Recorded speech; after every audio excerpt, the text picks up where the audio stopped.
먼저 우리 김영희 씨의 이야기부터 듣겠습니다. 12년 전 일입니다.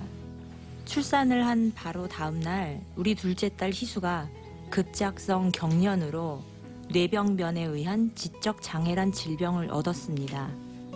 희수는 눈도 잘 보이지 않고 기껏해야 기쁜 감정, 슬픈 감정을 표현할 뿐입니다. 생후 이틀 만에 희수가 그렇게 되고 나니 제 마음이 무너져 내리고 말았습니다. 세상에서 내가 제일 불쌍한 여자구나 이런 생각이 들었습니다. 너무 힘들어서 가끔씩 친정에나 가서 엄마가 해주는 금방한 밥이 먹고 싶었습니다.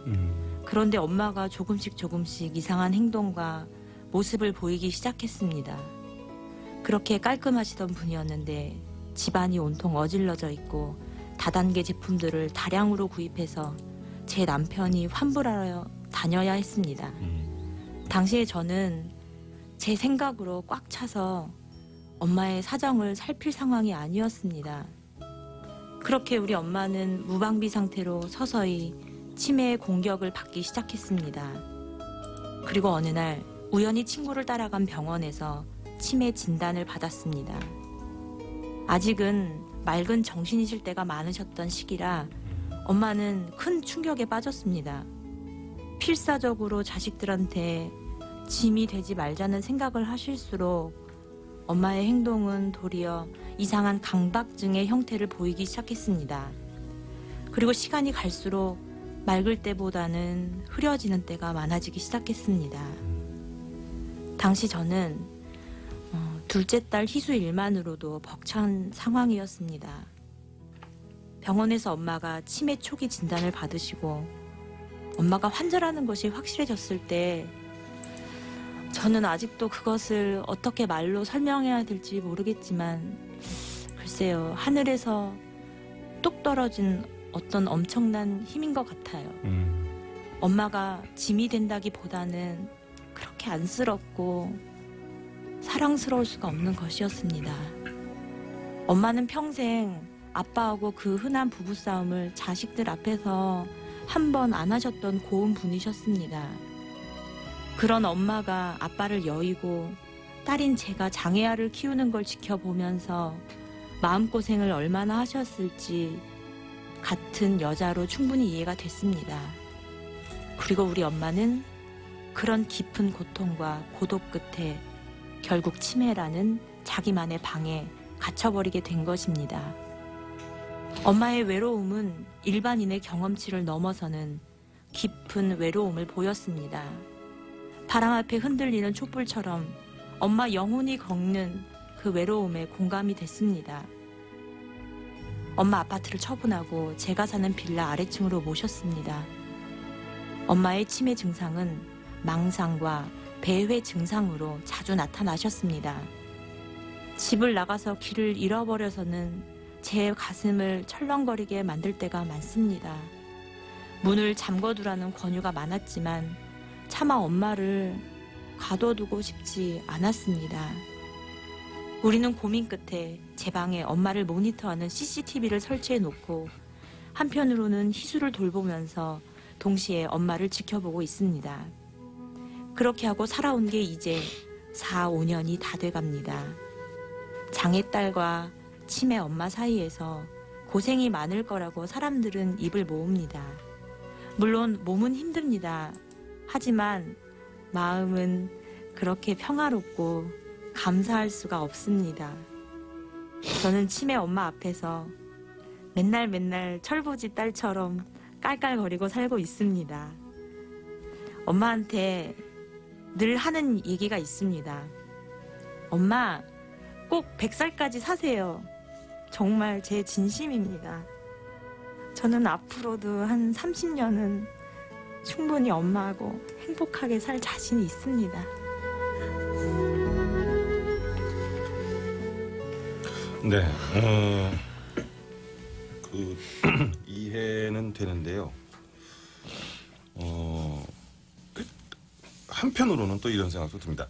이게 충분히 이제 그러실 수도 있고 때가 힘들다. 근데 어머니 치매 확진이 나온 뒤에 오히려 아이 문제를 넘어섰고 어머니 문제도 함께 넘어서신 거 아닙니까?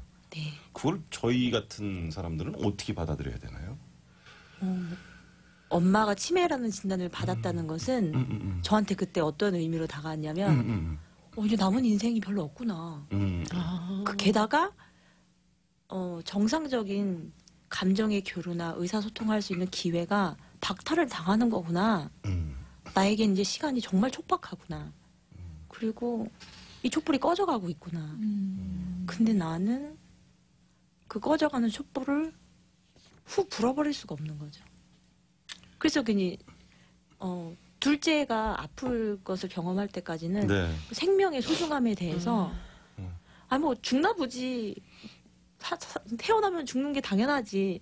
이렇게 그냥 무덤덤했어요. 기계적으로 그러셨구나. 생각했어요. 근데 엄마의 그 꺼져가는 그 모습을 예. 보면서 이게 아니구나. 너무 소중한 거구나.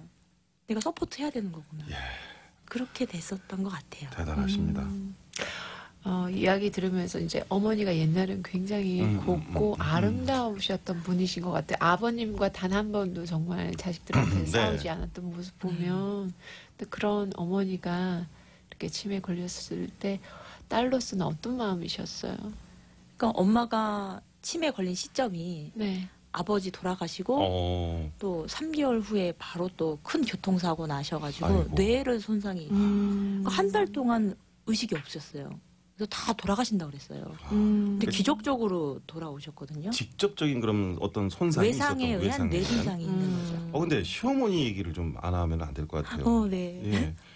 이게 사실은 시집도 우리 여자로서 또 이중고, 삼중고, 사중고인데 이게 힘들어요. 예, 챙겨야 되잖아요. 시어머니가 그러니까요. 뜻밖의 제안을 이제 아파트 아까 처분하셨다고 그랬잖아요. 네. 근데 시어머니가 뜻밖의 제안하셨다고 그랬는데 어떤 겁니까? 그러니까 저희 어머님이 네. 빌라 주인이세요. 저는 진짜 시집 잘 갔어요. 정말 그러네요. 네. 그러니까요. 이건 뭐 부인할 수 없는 얘기야 이거는 그죠? 저는 정말 그렇게 부인할 수가 없어요. 그렇군요. 알았습니다. 무슨 얘기인지. 그래서 그래가지고 네. 저희 어머님이 음. 이제 같이 사니까 아들 며느리의 그 분위기를 아시잖아요. 네. 그래요. 얘네가 고민이 많구나. 우리 며느리가 말은 하지 않아도 얼마나 그 엄마한테 잘하고 싶었을까. 그 마음을 읽으셨어요. 그래서 어떤 제안을 했어요? 그래서 저희 빌라니까 또 세입자들 그 집이 있잖아요. 네네. 거기에 그래요. 어떤 분이 이민을 가신대요, 때마침. 그래서 너네 엄마를 그 집에 모셔라. 그렇게 화통한 결정을 해주셨어요. 그러셨군요. 어머니는 그 화통한 결정을 일단 뭐 감사하기도 그렇고 증상이 되게 예. 송구스럽죠, 처음에는. 그렇죠. 예. 근데 이런 이야기 들어보면 나름 힘든 형편 속에서도 많이 행복하고 그럼요. 기쁘실 때가 굉장히 많으신가 봐요. 네. 특별히 기쁘실 때가 어떤 때예요? 내가 절실히 도움이 필요할 때, 네. 남들이 도와줄 때 제일 기뻐요. 그래요. 자, 어쨌든 뭐 엄마가 진짜 100살까지 함께 살기를 원하시는 거죠? 네. 그래요. 참 중증 장애 가진 딸하고 치매 걸린 친정 엄마가 서로 소통하는 일도 네. 있다고 들었습니다. 네, 많아요. 그건 감동적인 스토리 아닙니까? 그러니까 케이스를 들면 네. 엄마가 이제 집에서 남편이 살아났다고 나가시려고 그래요. 그러면은 우리 둘째가 학교를 못 가고 있을 때요. 너무 네네. 아파가지고. 그럼 그 둘째를 업고서 엄마를 잡으러 가요. 야. 그러면은 엄마는 또 손주를 보고 마음이 부드러워지는 거예요. 증상이 완화가 되는 증상이 완화돼서 나한테 도움이 되는 거예요. 그리고 우리 딸하고 엄마랑 너무 행복하게 서로 챙겨주면서 거고. 네. 이렇게 잘 지내세요. 예, 정말 다행입니다. 그나마 이런 소소한 기쁜 일이 또 있기 때문에 네. 자, 우리 김영희 씨가 잘 버티실 수 있는 게 아닌가 싶기도 하고요. 자, 이제 다음은요.